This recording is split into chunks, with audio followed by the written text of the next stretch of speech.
একটা পোকা আমার নাকের মধ্যে ঢোকে না, ওখানে তো দুটো গর্ত আছে। একটা পোকা আমার কানের মধ্যে ঢোকে না। কথা বলেন ঠিক কি ঠিক না? পোকাগুলো মার মার করে আসে কানের কাছে, যখন কানের ছিদ্রের কাছে আসে ওই জায়গার ফেরেশতা ওই পোকারে স্টার্টিং ঘুরাই দেয়, এটা তোমার বাসা না, তুমি ভুল করে চলে আসো, অন্যদিক চলে যাও। নাকের মধ্যে চলে আসে পোকা, যাবে যাবে ভাব, এখানে আসার সাথে ফেরেশতারা স্টার্টিং ঘুরাই দেয়, এটা তোমার বাসা না, ওই জায়গা ফেরেশতা মোতায়েন করা আছে, সে আমার নাক আর কানকে পাহারা দেয়। আমি আপনি জানি না। আল্লাহু আকবার। রাতের বেলায় ঘরে শুয়ে আছেন, ঢাকার মানুষ তো ঢাকার বিল্ডিং এর মধ্যে, শোন, গ্রামের মানুষ টিনের ঘরে থাকে, টিনের ঘরে সিলিং এর উপরে অনেক সময় কাঠ থাকে, কাঠ দিয়ে সাজানো থাকে, তো সাইজ কাঠ ঘরের সিলিং করে রেখে দিয়েছে, আর একটা ঘরের ফার্নিচার কাজ করবে সেজন্য। খাটের পর শুয়ে আছে শীত হইয়া, মাছির একটা স্বভাব আছে, দেখবেন ওই এক জায়গা পড়লে তাড়াইলে আবারও সেই জায়গা পড়ে, 40-50 বার ওই একই জায়গায় পড়ে। তো শীত হয়ে শুয়ে রয়েছে খাটের উপরে, সিলিং করা সাইজ কাঠ, এতটুকু সাইজ কাঠ, জালনা দরজার কাঠ, চোখের উপরে কেনিতে একটা মাছি বারবার পড়তেছে আর তাড়াচ্ছেন, বারবার পড়তেছে আবার তাড়াচ্ছেন, লাস্টে মাছির গোষ্ঠী শুদ্ধ গালাগালির উদ্ধার হয়ে দিচ্ছে। এবার 2 হাত রেডি করছেন মাছিরে মারবেন, তাও এক থাপ্পড় মারছেন, মাছি মারতে পারেন নাই। শেষবার চোখের এই কেনিতে যখন মাছি পড়ছে, জাস্ট ওই টাইমে সিলিগির উপরে ইঁদুর দেখা একটা বিড়ালে যাইয়া সেই ইঁদুরকে তাড়া করছে, ধরবে বিদায়। তো বিড়ালে ইঁদুরে সিলিং এর উপরে গ্যাঞ্জাম, এই তাদের জড়াজড়ি মারামারির কারণে সেখান থেকে একটা সাইজ কাট আপনার চোখ বরাবর চলে আসতেছে, আপনার চোখ বরাবর। যখন চোখের কাছে আসছে, জাস্ট ওই টাইমে এখানে একটা মাছি, সেই মাছিটা পড়ছিল, আপনি মাছি তাড়ানোর জন্য হাত বাড়ি মারছেন, আর হাতের বাড়ি লেগে কাঠটা সরে চলে গেছে, আপনার চোখটা বাইচে গেছে। এতক্ষণ পর্যন্ত যেই মাছিটারে গালাগালি করছেন, ওই মাছিটা আপনার এই আগান বাগানে মাছি না, ওই মাছিটা আপনার চোখ পাহারাদার ফেরেশতা মাছি। আসসালামু আলাইকুম ওয়া রাহমাতুল্লাহি ওয়া বারাকাতুহু। ইন্নাল হামদালিল্লাহ আলহামদুলিল্লাহি নাহমাদুহু ওয়া নাস্তাঈনুহু ওয়া নাস্তাগফিরুহু ওয়া নু'মিনু বিহি ওয়া নাতাওয়াক্কালু আলাইহি ওয়া না'উযু বিল্লাহি মিন শুরুরি আনফুসিনা ওয়া সাইয়্যাতি আ'মালিনা মান ইয়াহদিল্লাহু ফাহুয়াল মুহতাদ ومن يضلل فلن تجد له وليا مرشدا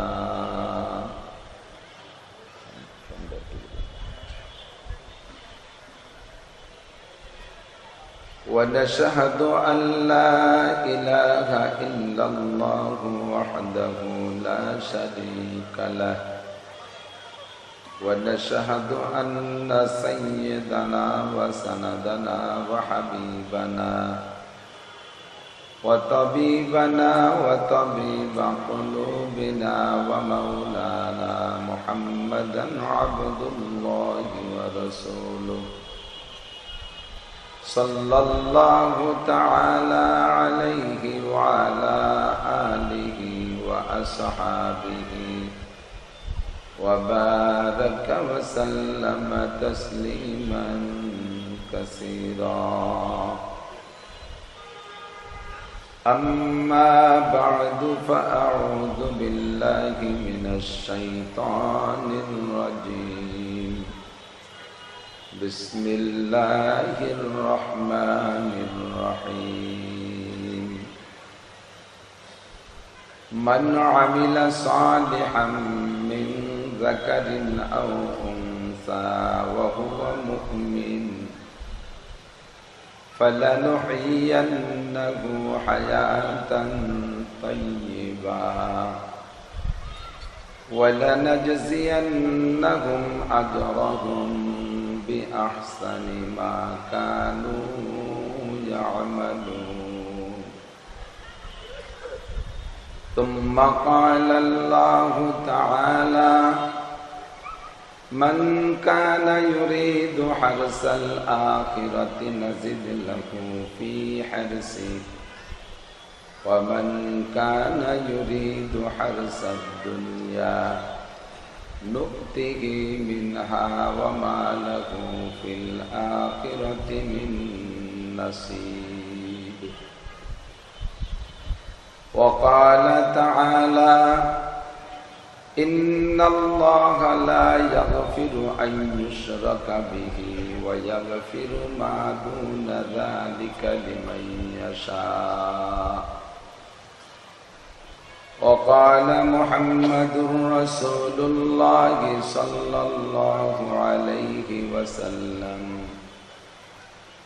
الصلوات الخمس والجمعة إلى الجمعة ورمضان إلى رمضان مكفرات ما بينهن إذا اجتنب الكبائر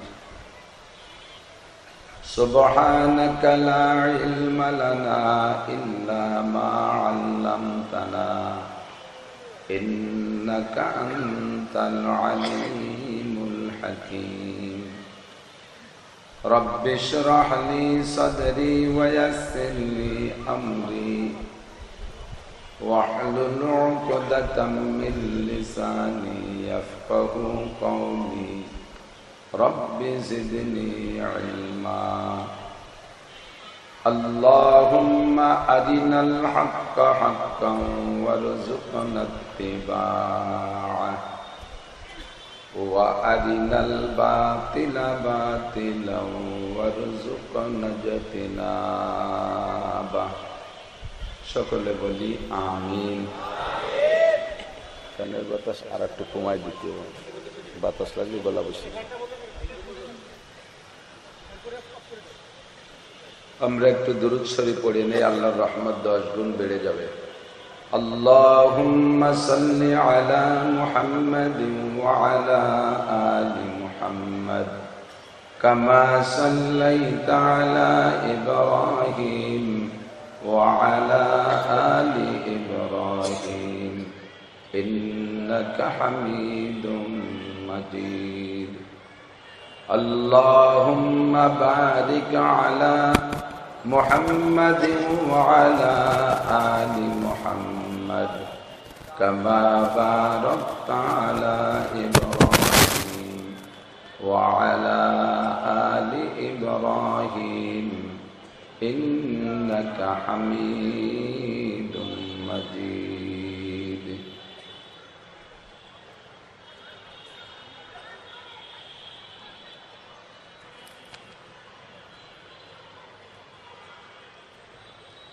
ঐতিহ্যবাহী শাহ আলী থানা ইমাম পরিষদ শাহ আলী মিরপুর 1 ঢাকার উদ্যোগে আয়োজিত 5ম বার্ষিক তাফসীরুল কোরআন মাহফিল। অধ্যক্ষর মাহফিলের সম্মানিত সভাপতি হযরতুল আল্লাম মুফতি সুলাইমান আল করিম কাসেমি হাফিজাহুল্লাহ। আজকের মাহফিল উপলক্ষে দাওয়াতি উলামায়ে কিরাম, পরিষদের সকল উলামায়ে কিরাম, আইম্মায়ে মাসাজিদ, এই অঞ্চলের অন্যান্য উলামায়ে কিরাম, মাদ্রাসার আজিজ আমতুলাবা, প্রাণপ্রিয় দেশবাসী, আল্লাহ তাবারক ওয়া তাআলার শাহী দরবারে আমাদের পক্ষ থেকে পাঠাই অসংখ্য শুকর যে আল্লাহ পাক রব্বুল আলামিন আমাদেরকে সুস্থ রেখেছেন, বাঁচায় রেখেছেন। হাজারো নাফরমানি করা সত্ত্বেও রব্বুল আলামিন তার অসংখ্য নিয়ামত আমাদের উপরে অব্যাহত রেখেছেন। বাংলাদেশের রাজধানী ঢাকা লক্ষ লক্ষ কোটি মানুষের বসবাস, প্রতিটা মানুষ কর্মব্যস্ততায় ব্যস্ত। আমাদেরকেও জাগতিক কিছুক্ষণের জন্য জাগতিক ব্যস্ততা থেকে ছুটাইয়া রব্বুল আলামিন এই সাময়িক জান্নাতের বাগানে আসার বসার জন্য তৌফিক ইনায়াত করেছেন। আল্লাহ পাক রব্বুল আলামিনের এই নির্বাচনে নির্বাচিত হতে পেরে তার শুকর আদায় করে নেই আলহামদুলিল্লাহ। আমরা যে মজলিসে বসেছি উলামায়ে কিরামের কাছ থেকে অনেকবার শুনে থাকবেন, এটার নাম রিয়াজুল জান্নাহ। হুজুর আলাইহিস সালাতু ওয়াস সালাম বলেন, ইজা মারারতুম মির রিয়াজিল জান্নাহ ফারতাউ, যখন তোমরা জান্নাতের বাগানের পাশ দিয়ে অতিক্রম করবে, চুপ করে মুখ বন্ধ করে অথবা বিড়ি খাইতে খাইতে বাদাম খাইতে খাইতে চুপ করে চলে যেও না। ফারতাউ, ওই বাগানের দুই একটা ফল পাকড়া ছিঁড়িয়ে খাইও। সাহাবায়ে কিরাম বললেন, হুজুর দুনিয়ায় জান্নাতের বাগান কোথায়? হুজুর বললেন, দুনিয়ায় জান্নাতের বাগানের নাম হলো হেলাকুজ জিকির। যে মজলিসে আল্লাহর বড়ত্বের আলোচনা হয় ওইটাই জান্নাতের বাগান। ও বাগানের ফল কি? যদি সরাসরি আল্লাহর নামের জিকির হয়, আল্লাহর ইসমে জাত, আল্লাহর সিফাত, আল্লাহর নামের তাসবিহাত জিকির হয়, তুমি ওই জিকিরে বসে যাও আর তাদের সাথে জিকির করো, এটাই হলো এই গাছের ফল। যদি সেখানে কোরআন হাদিসের আলোচনা হয়, আল্লাহর বড়ত্ব সংমিশ্রিত, তাহলে সেখান থেকে কিছু কথা শোনো, সেটাই হলো ওই বাগানের ফল। তার অবশ্যই আমরা এখানে আল্লাহর বড়ত্বের আলোচনাই করব। আল্লাহ ছোট না বড়? কত বড়? আল্লাহু আকবার। আল্লাহ সবচেয়ে বড়। আল্লাহকে মাপার মতো কোনো যন্ত্র দুনিয়া আখিরাতে আবিষ্কার। এজন্য এক বাক্যে সহজে বলি, আল্লাহ সবচেয়ে বড়। আল্লাহু আকবার। তো আল্লাহু আকবার, আল্লাহ বড়, আল্লাহর বড়ত্ব নিয়েই আমাদের আজকের আলোচনা শুরু থেকে শেষ পর্যন্ত চলতেছে এবং চলতে থাকবে। আর যেখানে আল্লাহর বড়ত্বের আলোচনা হয় সেটার নাম হলো জান্নাতের বাগান।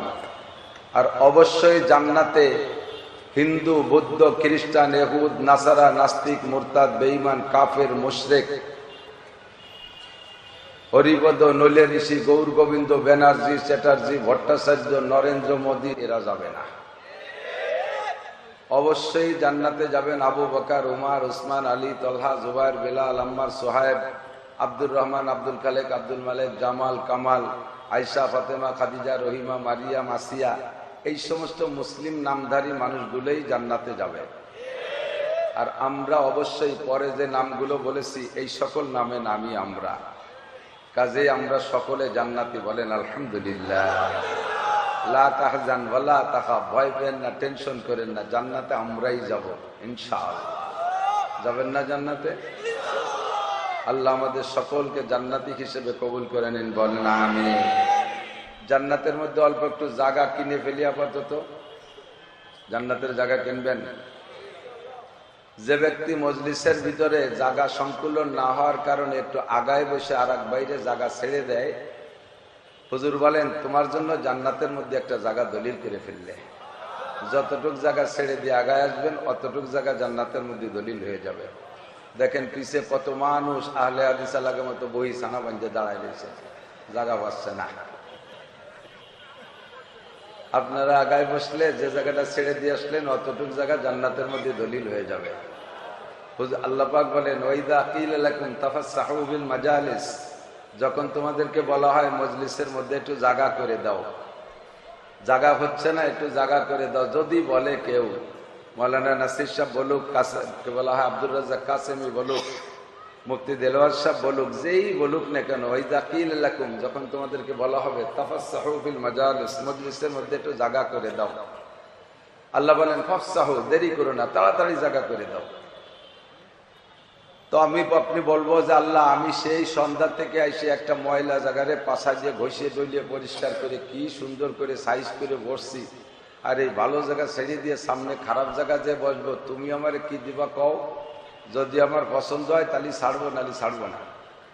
এ বলতে পারেন। এজন্য আল্লাহ সাথে সাথে বলে দিচ্ছে আফসাহিল্লাহু লাকুম, আল্লাহ তাআলা তোমারে জায়গা করে দিবেন। তা আল্লাহ তো আমাদের দুনিয়ায় যেটুক দেশে দেশে, আমাদের বিশ্বাস এই জায়গার মানে আল্লাহ জান্নাতের মধ্যে জায়গা করে দিলেন। ঢাকার জায়গার দাম তো আপনারাই ভালো জানেন। আমি তো গ্রাম গায়ে একটু 2-4 কাঠা কিনে টিনে ক্ষেত খামার করি, পাট পেঁয়াজের চাষ করি। এ জায়গার জায়গা সম্পর্কে আমার কোনো ধারণা নাই, তো আপনাদের ধারণা আছে। সেই ধারণার বলে বলেন জান্নাতের জায়গার দাম বেশি না ঢাকার জায়গার দাম বেশি? শতকে 100 টাকা বেশি হবে না? জান্নাতের জায়গা কত বেশি। দুনিয়া ও দুনিয়ার মধ্যে যাহা কিছু আছে সব কিছুরে কয়েকশো বার বিক্রি করলে জান্নাতের ভিতরের একটা জান্নাতীদের হাতে একটা লাঠি থাকবে, লাঠিটাকে খাড়াভাবে জান্নাতের মধ্যে রাখলে ওর নিচে যতটুকু জায়গা দখল করবে, দুনিয়া ও দুনিয়ার মধ্যে যা কিছু আছে একে কয়েকবার বিক্রি করলে শতটুক জায়গা পরিমাণ দাম হবে না। কাজেই যতটুক জায়গা ছেড়ে দিয়েছেন, আপনার পাশার নিচে ছিল প্রায় 1 স্কয়ার জায়গা, এতটুক জায়গাও যদি জান্নাতে দলিল হয়ে যায়, জমি আপনার, বসবাস করবে কি হিন্দু বুদ্ধ? আপনার জমি আপনি ব্যবহার করবেন। কাজে এখান থেকে একটু জায়গা করে দিলে যে জায়গাটা জান্নাতে দলিল হলো ওটা আপনারই জায়গা, আর জমিওয়ালাই জমি ব্যবহার করবেন, তার মানে আপনি জান্নাতি হয়ে যাবেন। বলি সুবহানাল্লাহ।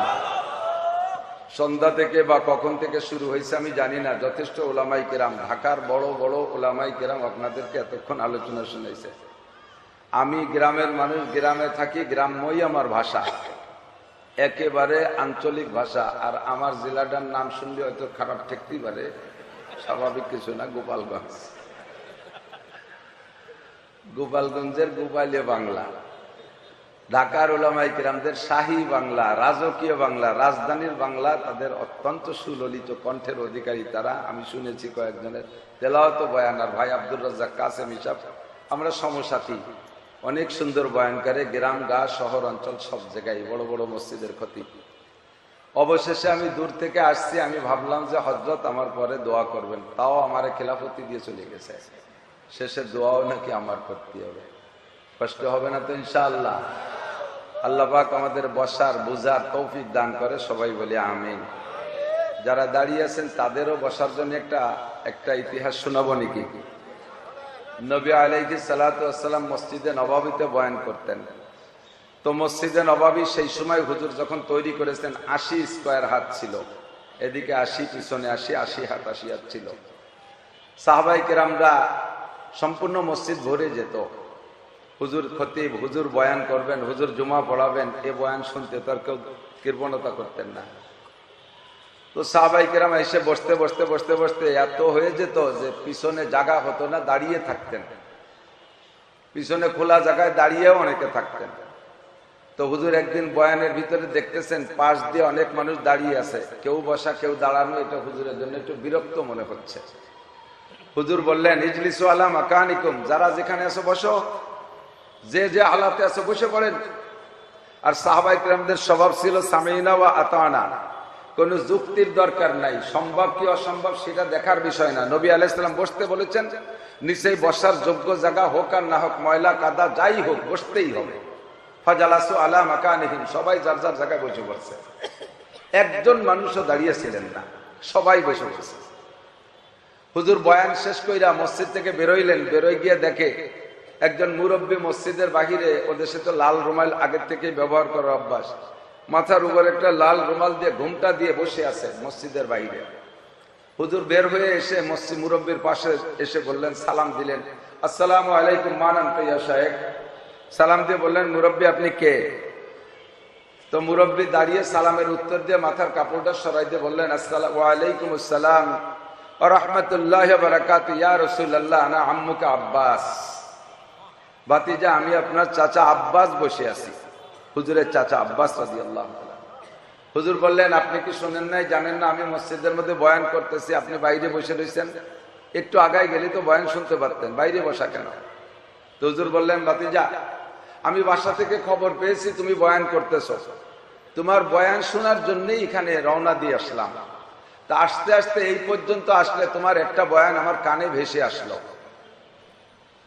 যেই বয়ানটার ভিতরে একটা বিষয়ের পর আমল করার জন্য তোমার আদেশ ছিল। তা আমি বললাম, আব্বাস তুমি তো নবী পাকের বয়ান শুনবার আমল করবা, তো যে বয়ানটা কানে আসছে এই বয়ানটার পর আমল করে ফেলো। তো ভাতিজা ওই বয়ানটার আমল করতে যাইয়া আমি এখানে বসে পড়ছি। হুজুর বললেন, চাচা যান, আমি সেই বয়ানটা কি করছিলাম, কি বলছিলাম? তুমি মেম্বারে বসে বলছিলে ইজলিসু আলা মাকানিকুম, যে যেখানে আসো সে সেখানে বসে পড়ো। তা আমি তখন এখানে পর্যন্ত আসছিলাম, আমি এ পর্যন্ত আসছি, আর ভিতরে যে পারি নাই। তখন তোমার কথাটা আমার কানে আসলো যে যে যেখানে আছো বসো। তা আমি তো তখন এখানে ছিলাম, তোমার ওই হুকুম পালন করতে গিয়ে আমি বসে পড়ছি, আর এক কদমও বাড়তে পারি নাই। হুজুর বুকের সাথে জড়িয়ে ধরে কপালে চুমু খেয়ে বললেন, চাচা যান কথা কি শুনতে পারছেন? এত দূর থেকে, এত বাইরে ছিলেন। তো আব্বাস বললেন, ভাতিজা তোমার বয়ানের মধ্যেও মুজিজা, তোমার বয়ানের মধ্যেও মুজিজা। তোমার শব্দ যন্ত্র লাগে না, মাইক লাগে না, সাউন্ড বক্স লাগে না। তোমার সামনে যদি 1 লক্ষ 5 লক্ষ মানুষও থাকে, পায়ের কাছের লোকটাও তোমার মুখের আওয়াজ যে আওয়াজে শোনে, 5 লক্ষ নম্বর মানুষটা সেই একই আওয়াজে শোনে। তোমার সব বয়ান আমি শুনছি। তো হুজুর বললেন, যদি না শোনেন আমি আবার রিপ্লাই করব, যা মসজিদে বলেছি সব আবার বলবো। বললেন, না ভাতিজা সব আমি শুনছি। এবার হুজুর জড়িয়ে ধরে বললেন, মান তাশাব্বাহা বিকওমিন ফাহুয়া মিনহুম, যার সাথে যার মিল হবে তার সাথে তার হাসর হবে, যার সাথে যার মিল হবে তার সাথে তার হাসর হবে। আমাদের ইয়াকিন, শতভাগ ইয়াকিন, এবং আল্লাহ পাকেরও বক্তব্য, হুজুর আলাইহিস সালামেরও বক্তব্য, সাহাবায়ে কেরামরা জান্নাতি। বলেন সুবহানাল্লাহ। তাহলে আব্বাসও জান্নাতি। তো আব্বাসের সাথে যদি আমার এই আমলটায় মিল করতে পারি, যারা দাঁড়িয়ে আছি তারা, তাহলে আব্বাসের সাথে জান্নাতি হতে পারবো। আর যদি মনে করেন যে না, আব্বাস সাহাবায়ে কেরাম ওনরা জান্নাতে যাক, আমি কিছুদিন বাড়িতে ঘুরে টুরে পরে সুযোগ পেলে যাবো, তাহলে দাঁড়ায় থাকতে পারে। আর জায়গা যদি পান তাহলে বসে পড়লে লাভ হবে ইনশাআল্লাহ। ভাষার দিকে লক্ষ্য না করি, अल्फाज की बीचू में उलझती नहीं दाना, गौवास को मतलब है सदफ से ना के गहर से। उर्दूते একটা শের বলে, अल्फाज की बीचू में उलझती नहीं दाना, गौवास को मतलब है सदफ से ना के गहर से। ভাষা নিয়ে অতটা খুঁটা বাছা করে না জ্ঞানী যারা, তারা ভাষার থেকে যা পাওয়ার দরকার তা পাইল কিনা এতেই তারা সন্তুষ্ট থাকে।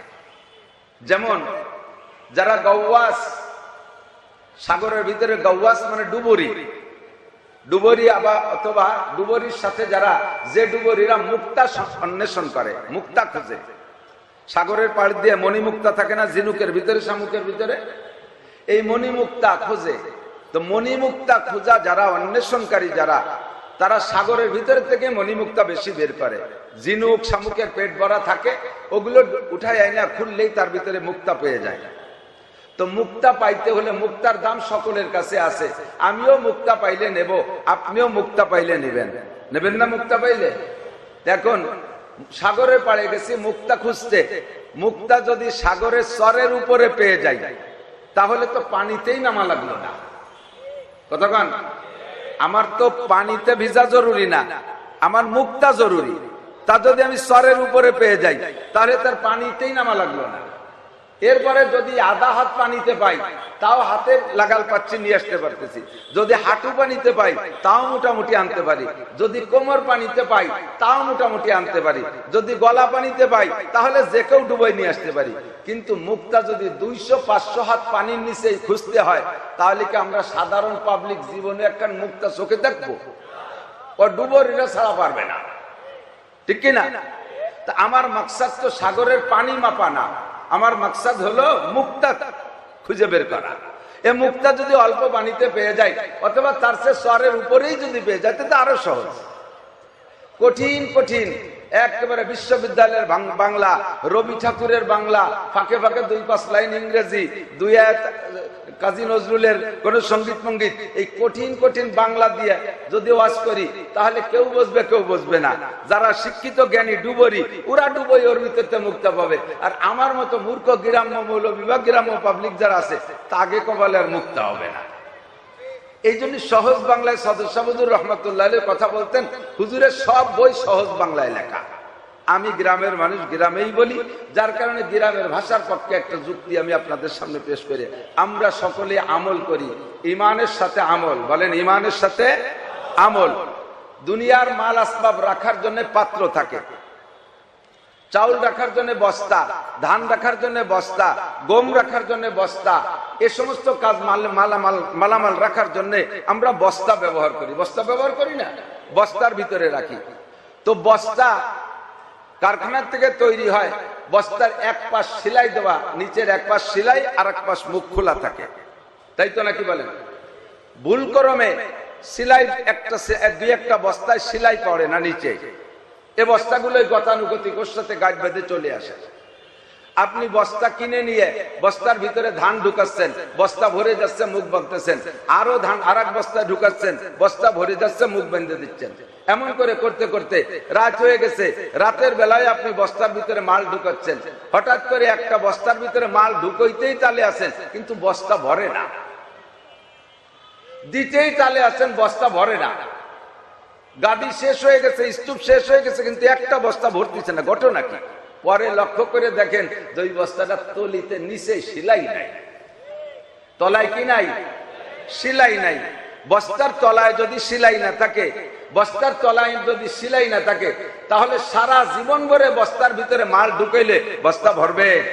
কথা বলেন, ভরবে? বস্তা ভরবে না। আমার আপনার দুনিয়ার মাল রাখতে যাতে রাখি তার নাম বস্তা। আর আমি আপনি আখিরাতের জন্য, পরকালের জন্য যে কাজ করি, এই কাজের নাম হলো আমল। এই আমল রাখারও একটা বস্তা আছে, আমল রাখারও বস্তা আছে। তো আমল রাখার বস্তার নাম হলো আমল নামা। কি বলেন? আমল রাখার বস্তার নাম কি? আমল নামা। আমল নামার বস্তার ভিতরে আমল রাখবেন, নামাজ রাখবেন, রোজা রাখবেন, হজ রাখবেন, যাকাত রাখবেন, তিলাওয়াত রাখবেন, জিকির রাখবেন, ফিকির রাখবেন, তাবলীগ রাখবেন, সরমুনায় রাখবেন, ফরজ রাখবেন, ওয়াজিব রাখবেন, সুন্নাত রাখবেন, মুস্তাহাব রাখবেন। তাবলীগ নেবেন, সরমুনায় ঢুকাবেন, মসজিদ ঢুকাবেন, মাদ্রাসা ঢুকাবেন, হজ ঢুকাবেন, যাকাত ঢুকাবেন, কুরবানি ঢুকাবেন। যত আমল বস্তার মধ্যে ঢুকাবেন, ওই বস্তার তলায় একটা সেলাই দিয়ে তারপরে বস্তার মধ্যে ঢুকাইলে বস্তায় মাল থাকবে। কতক্ষণ? আর নেক আমল শুধু যেগুলো বলছি এগুলোই না, নেক আমল অনেক। শুধু নামাজ, রোজা, হজ, যাকাতের নামই নেক আমল না। সত্য কথা বলার নাম নেক আমল, ওয়াদা ঠিক রাখার নাম নেক আমল, মাপে ঠিক দেওয়ার নাম নেক আমল, মাপে কম বেশি না আনার নাম নেক আমল, মাপে সঠিক দেওয়ার নাম নেক আমল, এইরকম হাজারো দান খয়রাত করার নাম নেক আমল, গরিব দুঃখীর পাশে দাঁড়ানোর নাম নেক আমল, যারা না খেয়ে আছে তাদেরকে খাদ্য দেওয়ার নাম নেক আমল। এই হাজারো প্রকার নেক আমল আছে। এই নেক আমল ঢুকানোর জন্য, রাখার জন্য যে বস্তা, ওই বস্তার নাম কি? আমল নামা। একটু বলেন, বস্তার নাম কি? আমল নামা। এই নেক আমল যেটা আমরা করি, শুধু এই নেক আমল আমরাই করি তা না, নেক আমল অন্যান্য বিধর্মীরাও করে। সত্য কথা বললে নেকি হয়, সত্য কথায় নেকি হয়। সত্য কথা কি খালি মুসলমানরা বলে না, অমুসলমানরাও বলে? ওয়াদা ঠিক রাখা নেক আমল, এটা মুসলমানরাও করে, অমুসলমানরাও ওয়াদা ঠিক রাখে। কাজেই হিন্দুরা একটা ওয়াদা যদি ঠিক রাখে, একটা নেক আমল করছে। গরিব দুঃখীকে দান ধ্যান করা মুসলমানের চাইতে খ্রিস্টান, ইহুদ, নাসারারা বেশি করে। দেখেন আমাদের রোহিঙ্গাদের ওখানে খ্রিস্টানরা ছুটে চলে আসছে দান করতে। বিশ্বের বিভিন্ন প্রান্তে অভাবী অনাটনী মানুষের কাছে দাঁড়ায় খ্রিস্টান, ইহুদ, নাসারা লক্ষ লক্ষ কোটি কোটি টাকা নিয়ে তাদের পাশে দাঁড়াচ্ছে। এগুলো নেক আমল না? এগুলো নেক আমল। কিন্তু এই নেক আমল রাখার যে বস্তা, এই বস্তার নাম হলো আমল নামা। আমল নামার তলায় যদি, নিচে যদি সেলাই থাকে, তাহলে যা ঢুকবেন তা আমল নামার মধ্যে থাকবে। আর যদি বস্তার তলায় সেলাই না থাকে, তাহলে যত আমল করেন লাস্টে বস্তা ধরে উঠাবেন, খালি বস্তাটা আপনার হাতে চলে আসবে। ঠিক কি ঠিক না? আল্লাহ পাক রব্বুল আলামিন এজন্য বলেন, মান আমিলা সালিহাম মিন যাকারিন আও উনসা, নারী আর পুরুষ যেই নেক আমল করবে, যত নেক আমল তুমি করো না কেন, নারী আর পুরুষ যারাই নেক আমল করবা, ওয়া হুয়া মুমিন, শর্ত হলো ঈমানের সাথে। ঈমানের সাথে যদি তুমি নেক আমল করো, তাহলে তোমার নেক আমলের পরিবর্তে দুই প্রকার প্রতিদান আছে। কিছু প্রতিদান দুনিয়ায় দেয়া হবে, আর বিশাল অংশের প্রতিদান তোমার জন্য আখিরাতের জন্য রাখা হয়েছে। দুনিয়ায় আপনার নেক আমলের বস্তার তলায় সেলাই দিতে হবে কি দিয়া? 4টে সেলাই দিতে হবে। একটা সেলাই দিলে রিস্ক হয়ে যায়, 2টা সেলাই দিলে মোটামুটি শক্ত হয়, 3টে সেলাই দিলে আর একটু মজবুত হয়, 4টে সেলাই দিলে আরো মজবুত হয়। এমন করে যত সেলাই দিবেন তত বস্তার তলা মজবুত হবে, মাল ভিতরে ঝুঁকিপূর্ণ ভাবে থাকবে। কথা বলেন ঠিক কি ঠিক না? আমার আপনার আমলের বস্তার তলার 1 নম্বর সেলাই হলো ঈমানের সাথে, বিশ্বাসের সাথে পড়তে হবে কলেমা তৈয়বা, লা ইলাহা ইল্লাল্লাহ মুহাম্মাদুর রাসূলুল্লাহ। 1 নম্বর কলেমা, 1 নম্বর সেলাই।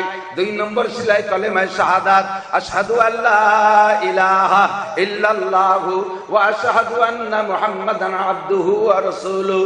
কলেমায়ে তৈয়বার অর্থ সকলেই কম বেশ জানি, আল্লাহ ছাড়া কোনো মাবুদ, জোরে বলেন, আছে? আল্লাহ ছাড়া কোনো মাবুদ নাই, মুহাম্মাদুর রাসূলুল্লাহ আমার নবী। কথা বলুন ঠিক কি ঠিক না? কিয়ামত পর্যন্ত আর কোন নবীর দরকার আছে? আমি একমাত্র নবী হিসেবে মানি মুহাম্মদুর রাসূলুল্লাহকে। 2 নম্বর কলিমা, 2 নম্বর সিলাই, আশহাদু আল্লা ইলাহা ইল্লাল্লাহ। যে কথা আমি কলেমায়ে তয়্যিবার মধ্যে বলেছি, ওই ব্যাপারে আবার আমি সাক্ষ্য দেই। আমি সাক্ষ্য দিতেছি আল্লাহ ছাড়া কোনো মাবুদ নাই। আমি আরো সাক্ষ্য দিতেছি মুহাম্মদুর রাসূলুল্লাহ ছাড়া আর কোনো নবী নাই, তিনি আল্লাহর বান্দা রাসূল। কথা বলুন ঠিক কি ঠিক না? আপনার বস্তা 2 নম্বর সিলাই।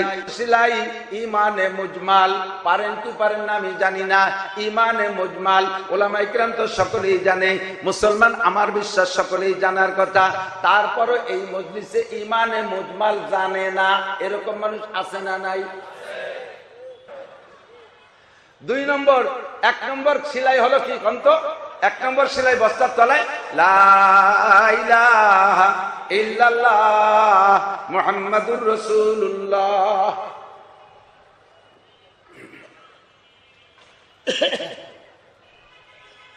যারা পড়ছেন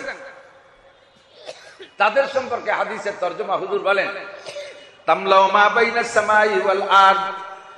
একবার যদি জবানে পড়েন লা ইলাহা ইল্লাল্লাহ মুহাম্মাদুর রাসূলুল্লাহ, পড়নেওয়ালার জন্য আসমান জমিনের মাঝখানে সম্পূর্ণ ফাঁকা জায়গা নেকি দ্বারা ভরপুর হইয়া যায়। বস্তার তলায় 1 নম্বর সিলাই পড়ে। 2 নম্বর সিলাই আমার সাথে পড়েন, আশহাদু আল্লা ইলাহা ইল্লাল্লাহ ওয়া আশহাদু আন্না মুহাম্মাদান আবদুহু ওয়া রাসূলুহু। সাক্ষ্য দিতেছি আল্লাহ ছাড়া মাবুদ নাই, আরো সাক্ষ্য দিতেছি মুহাম্মদুর রাসূলুল্লাহ আল্লাহর বান্দা ও রাসূল। বলেন আল্লাহর বান্দা ও। 2 নম্বর সিলাই, বস্তার তলা মোটামুটি শক্ত। 3 নম্বর সিলাই আমার সাথে পড়তে পারবেন, আমানতু বিল্লাহি। পড়বেন না ইমানে মুজমাল? উলামায়ে কিরাম জানেন তাদের কাছে চর্বিত চর্বণ। আলেমদেরকে আমি বয়ান শোনানোর জন্য শেখানোর জন্য করি না, আলেমদেরকে বয়ান শোনার জন্য অনুরোধ করি। এজন্য কাব্বারানি মওতুল কুবারা, বুড়োরা মরি আমারে বুড়ো বানাইছে। বুড়োরা বেঁচে থাকলে আমি নাসির শেয়ার পাইতাম না, আমি নাসির শেয়ার পাইতাম না। হঠাৎ করে শুনবে একদিন আমার মৃত্যু খবর, কেঁদে কেঁদে আসবে সবাই দিতে শুধু কবর। এখন বাড়ি যতক্ষণ থাকি চতুর্দিক দিয়ে দাওয়াত আসে, রাস্তাঘাটে কোথাও চা খাইতে নামলো তারা আমার ওয়াজের দাওয়াত দেয়। একদিন আমিও থাকবো না। বর্তমান জেনারেশন যারা স্টেজে আছে, চেয়ারে আছে, আমরা একদিন থাকবো না। চেয়ার যদি খালি হয়ে যায় এই চেয়ারে বসবে অন্য কেউ। চেয়ার যাতে খালি না হয় এখানে বসে সুন্দর করে উম্মতকে 2-4 কথা শোনাইতে পারেন। এই জন্য বয়ানের তর্জ তরিকা বক্তাদের কাছ থেকে শুনতে হবে, শিখতে হবে। তাই উলামায়ে কিরামকে বসার জন্য শোনার জন্য বলি। বাকি উলামায়ে কিরাম এখানে যারা আছে ঢাকা শহরের সবাই আমারে পড়াইতে পারে, এত ভালো ভালো আলেম। আমি অনেক ভালো বলতে পারি তা না, সুরও নাই কণ্ঠও নাই, শুধুমাত্র আল্লাহ পাক যতটুকু বলায় লক্ষ্য করি। 3 নম্বর কালেমা হলো আমানতু বিল্লাহি কামা হুয়া বিআসমাইহি ওয়া সিফাতিহি ওয়া কাবিলতু জামিআ আহকামিহি ওয়া আরকানিহি। আমানতু বিল্লাহি কামা হুয়া, আল্লাহর প্রতি বিশ্বাস রাখি আল্লাহ আছে। জোরে বলেন আছে। বলেন তো কেমন আছে? কয়টা জানি না। কামা হুয়া, তিনি যেমন আল্লাহ তেমন। আল্লাহর কয়খান হাত আছে তা আমার গুনার সময় নাই। কয় গণেশের 10খান হাত, আল্লাহর কয়খান হাত? কয় ওই হাত গুনার দায়িত্ব তোমার না, তোমার বিশ্বাস হবে কামা হুয়া, আল্লাহ যেমন তেমনই। বিআসমাইহি, তার যত জাতিগত নাম আছে সবগুলো বিশ্বাস করি। জাতীয় নাম তার আল্লাহ নাম একটা, আল্লাহর একটা জাতীয় নাম। জোরে বলেন কি? আল্লাহ। ওয়া সিফাতিহি, তার যত গুণগত নাম আছে এগুলো আমি বিশ্বাস করি। ওয়াকাবিলতু জামিয়া আহকামিহি ওয়া আরকানিহি, তার সমস্ত আদেশ নিষেধ মানিয়া লইলাম, সমস্ত আদেশ নিষেধ মানিয়া লইলাম। যাহা বলিবেন তাহা করিব, যাহা ঠেকাইবেন তা করিব না। যাহা আদেশ হবে তাহা করিব, যাহা নিষেধ হবে তা করব না। কথা বলেন ঠিক কি ঠিক না? 3 নম্বর সিলাই। 4 নম্বর সিলাইয়ের নাম হলো ঈমানে মুফাসসাল। আমার সাথে পড়বেন, আমানতু বিল্লাহি ওয়া মালাইকাতিহি ওয়া কুতুবিহি ওয়া রুসুলিহি ওয়াল ইয়াউমিল আখিরি ওয়াল কদরি খায়রিহি ওয়া শাররিহি মিনাল্লাহি তাআলা ওয়াল বাসি বাদাল মাউত। তরজমা বুঝে বিশ্বাসের সাথে স্বীকার করবেন। আমানতু বিল্লাহ, আমি আল্লাহর প্রতি বিশ্বাস রাখি, আল্লাহ আছে। আমানতু বিল্লাহি ওয়া মালাইকাতিহি, ফেরেশতা আছে না নাই? জোরে বলেন আছে। কোথায় আছে দেখি না, আমার দেখার দরকার নাই। কোরআনে কারিমে বলেন কিরামান কাতিবিনা ইয়ালামুনা মা তাফআলুন, সম্মানিত ফেরেশতারা তোমার দুই কাঁধে বসে লেখে। তোমার বডি পাহারা দেওয়ার জন্য আল্লাহ পাক জয়েন্টে জয়েন্টে পয়েন্টে পয়েন্টে মুস্তাকিল ফেরেশতা নির্ধারণ করে রেখেছেন। একজন মানুষের বডি পরিচালনার জন্য আল্লাহ 360 জন ফেরেশতা মোতায়েন করে রাখেন। বলেন না সুবহানাল্লাহ। আপনার নাকের দুইটা ছিদ্র পাহারা দেওয়ার জন্য 2 জন ফেরেশতা আছে, দুইটা চোখ পাহারা দেওয়ার জন্য 2 জন ফেরেশতা আছে, কানের ছিদ্র পাহারা দেওয়ার জন্য 2 জন ফেরেশতা আছে। আল্লাহু আকবার। যদি এখানে পাহারাদার ফেরেশতা না থাকতো তাহলে বহুতবার অ্যাক্সিডেন্ট হয়ে যাইতাম। পোকামাকড় গর্ত পাইলে ঢোকে, ঠিক না? ফুটো ছিদ্র পাইলে পোকামাকড় ঢোকে। আমি আপনি খাটে ঘুমায় থাকি, কত পোকামাকড় ঘর দিয়ে ঘুরে বেড়ায়, একটা পোকা আমার নাকের মধ্যে ঢোকে না। ওখানে তো 2টো গর্ত আছে, একটা পোকা আমার কানের মধ্যে ঢোকে না। কথা বলেন ঠিক কি ঠিক না?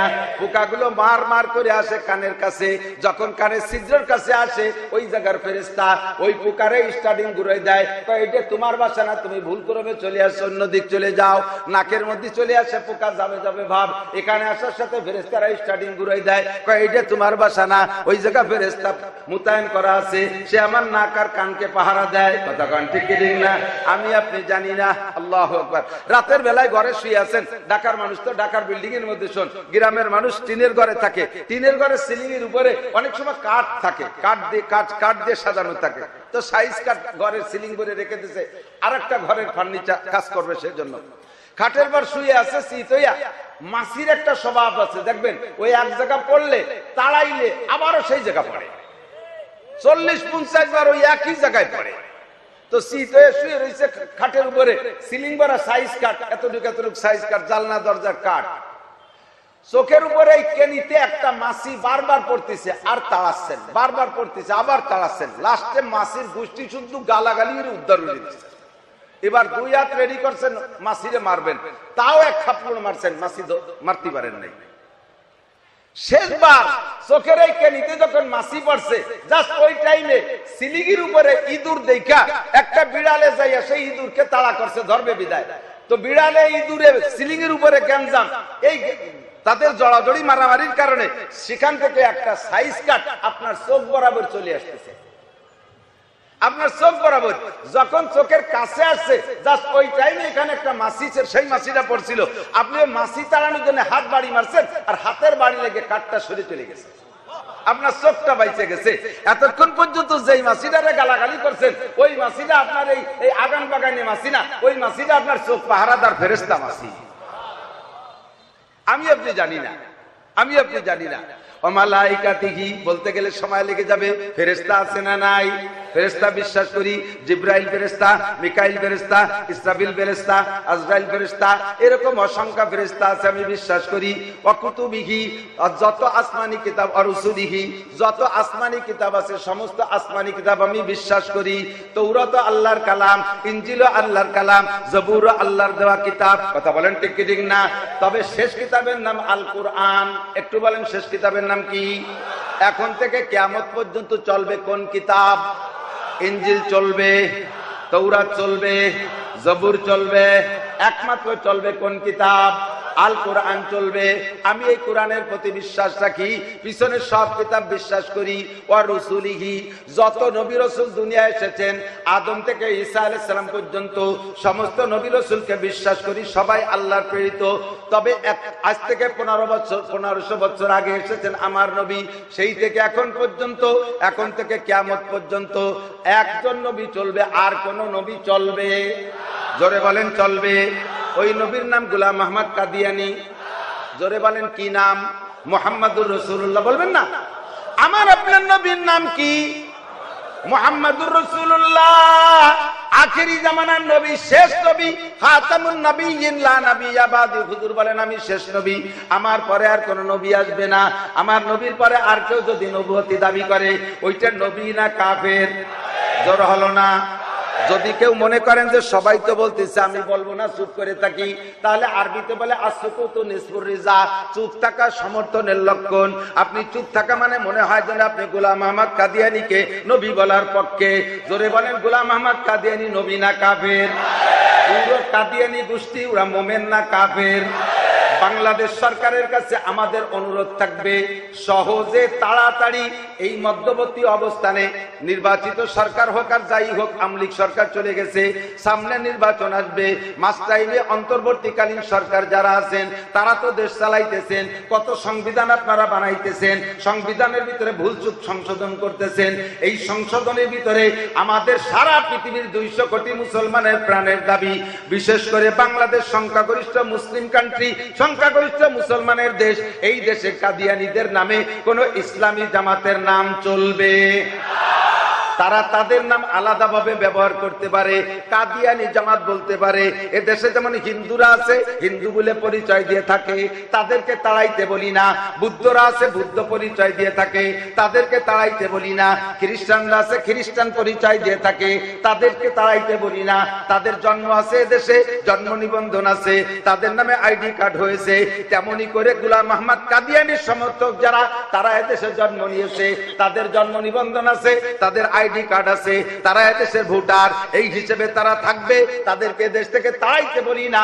একটা দাবি আমাদের সকলের, তারা আহমাদি মুসলিম জামাত বলে পরিচয় দেয়, মুসলিম শব্দ কেটে দিয়ে বেশির বেশি শুধু আহমাদি জামাত বলতে পারে অথবা আহমাদি কাদিয়ানি জামাত বলতে পারে, তাহলেই তারা থাকার অধিকার রাখে, নইলে তাদের এদেশে থাকার অধিকার নাই। এই মর্মে উলামায়ে কিরাম সরারদি উদ্যানে 15 তারিখে যে সম্মেলনের আয়োজন করেছে, আমি দাবি করব সকলের আল্লাহর পক্ষ থেকে, নবী পাকের পক্ষ থেকে, যদি আখেরি নবীর সঠিক উম্মত হয়ে থাকেন, ওই দিন দুনিয়াবি কাম কাজকে বাদ দিয়ে আপনি নবী পাকের সম্মানার্থে আপনি খতমে নবুয়তের দাওয়াতের পক্ষে হইয়া, এই সমর্থক হইয়া ওই ময়দানে আপনি হাজির হবেন। বিশাল জনসমুদ্র তৈরি করে দেখাইতে হবে সরকারকে যে আমরা কোটি কোটি অসংখ্য মানুষ আমরা খতমে নবুয়তের পক্ষে। লা নবিয়্যা বাদি বলেছেন আমার নবী, নবীর পরে আর কোন নবীর দরকার নাই। আমার নবীর পরে আর কেউ নবুয়তি দাবি করলে তার এই দেশে থাকার অধিকার নাই। একটু কি যাইতে পারবেন ইনশাআল্লাহ? সরওয়ার্দী উদ্যানে কারা যাবেন ইনশাআল্লাহ? আল্লাহ তুমি কবুল করে নাও। যারা খতমে নবুয়তের পক্ষে হাত তুলে সরওয়ার্দী উদ্যানে উপস্থিত হবে, কিয়ামতের ময়দানে নবীর সাথে তাদের সাথে মুসাফা মিলাই দিও, নবীর সুপারিশ তাদেরকে নসিব করো, হাউজে কাউসার তাদের মুখে উঠে পান করাই দিও। জাযাকুমুল্লাহু আহসানাল জাযা। আর রাসূলিহি, সব রাসূল সত্য, তবে আর কোন রাসূলের রিসালাত এখন চলবে। আল্লাহু আকবার। ওয়াল ইয়াউমিল আখির, আরেকটা মানে 5 নম্বর। আজকে কি বার? মঙ্গলবার না সোমবার? সোমবার চলে গেল, মঙ্গলবারের রাত, বুধ বৃহস্পতি শুক্র, এমন করে 7 দিনের মধ্যে সপ্তাহ ঘুরতে আছে। হঠাৎ করে একদিন আসবে মুহররম মাসের 10 তারিখে একটা শুক্রবার। ওই শুক্রবারের পরে আর দুনিয়ায় শনিবার হবে না। ওইটা হলো দুনিয়া ধ্বংসের দিন, এইটা হলো দুনিয়ার দিনের শেষ দিন, ওয়াল ইয়াউমিল আখির। এদিনটাকে বিশ্বাস করতে হবে, কিয়ামত হবে কি হবে না? জোরে বলেন হবে। আপনি স্বীকার না করলে হবে। ইদা ওয়াকাতিল ওয়াকিয়া লাইসা লিওয়াকাতিয়া কাযিবা খাফিদাতুর রাফিয়া ইদা রুজ্জাতিল আরদু রাজ্জা আবুসাতিল জিবালু বাসসা ফাকানাত হাবাআম মুনবাসসা। আসমান ভেঙে গুঁড়ো গুঁড়ো হয়ে যাবে, পাহাড় পর্বত উড়ে তুলার মতো উড়তে থাকবে, চন্দ্র সূর্য হারিয়ে যাবে, এ দুনিয়াটা ধ্বংস হবে। এই দিনটা হবে শুক্রবার, ওর পরে আর শনিবার হবে না। আমি 5 নম্বরটাকে বিশ্বাস করি। 6 নম্বর ওয়াল কদর, ভাগ্যকে বিশ্বাস করি। ভাগ্যের বন্টনকারী, নিয়ন্ত্রণকারীকে। ভালো মন্দ যাহা কিছু সব আল্লাহর পক্ষ থেকে ফয়সালা হয়। আমারে বাঁচায় আমার আল্লাহ, আমাকে মারে আমার আল্লাহ, খাওয়ায় আমাকে আল্লাহ, পড়ায় আমাকে আল্লাহ, ধন দেয় আল্লাহ, দৌলত দেয় আল্লাহ, ক্ষমতা দেয়, জোরে বলেন কে? আর একটু জোরে কোন কে? জনগণ ক্ষমতার উৎস, জনগণ ক্ষমতার উৎস। এই কথা যারা বলে, রাজনৈতিক দল যারাই আছেন, আমি কোন দলের নাম মেনশন করব না, বিশেষ করে জেনারেল রাজনৈতিক দল যারা, তারা এই কথাটার পর গভীর বিশ্বাসী জনগণ ক্ষমতার উৎস। জোরে বলেন নাউজুবিল্লাহ। এ বলার কারণে আপনি মুশরিক হয়ে গেছেন, আপনি মুশরিক হয়ে গেছেন। জনগণ ক্ষমতার উৎস। ক্ষমতার উৎস কে?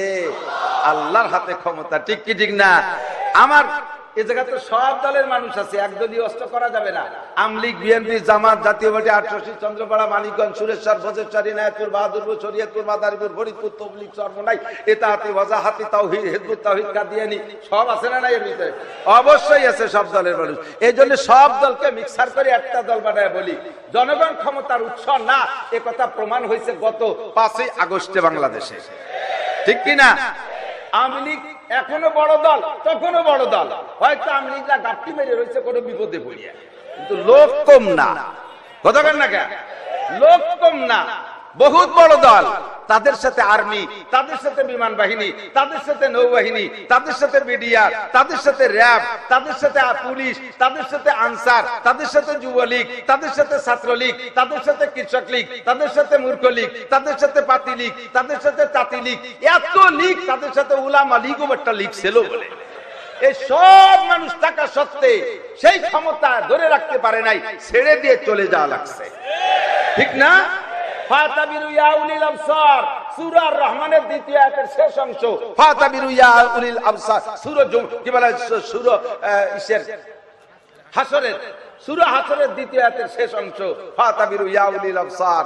যারা এখন তাফালিং দিচ্ছেন, যারা বেশি দাফাদাফি লাফালাফি করতেছেন, ওই বড় দলের কাছ থেকে একটু শিক্ষা নেন। তাদের চাইতে বড় দল না। তারা যদি এইভাবে বেইজ্জতি হয়ে চলে যেতে পারে, তাহলে পরবর্তীতে যারা তাফালিং করতেছেন তারা পায়ের নিচে মাটি পাবেন না, তারা পায়ের নিচে মাটি পাবেন না, ঠিক কিনা? ক্ষমতার উৎস কার হাতে? আল্লাহর হাতে। বেশি বাড়াবাড়ি করবেন তো আল্লাহ তাআলা শিক্ষা দিয়ে ছেড়ে দেবে, বেশি বাড়াবাড়ি করবেন তো আল্লাহ শিক্ষা দিয়ে ছেড়ে দেবে। উদাহরণ দিতে গেলে বহুত কিস্সা বলা লাগে, সেদিকে আর গেলাম না। আল্লাহু আকবার। সংক্ষেপে চলে আসি। তকদিরের জিম্মাদারি কার হাতে? ক্ষমতা দেয় আল্লাহ, ন্যায়ও আল্লাহ। আমি যদি ভালো হই তাহলে দেবে, আর আমাকে দিয়ে আল্লাহ ট্রাই করে। যদি আমি ক্ষমতার সাথে অপব্যবহার করি, আল্লাহ তাআলা একেবারে অনায়াসে কান ধরে ইজ্জতের সাথে যা করার তা করে দেবে। রমজান আসার আগেই আমাদেরকে জেলখানায় ইতিকাফে বসায় দেবে বহুত বড় বড় নেতা।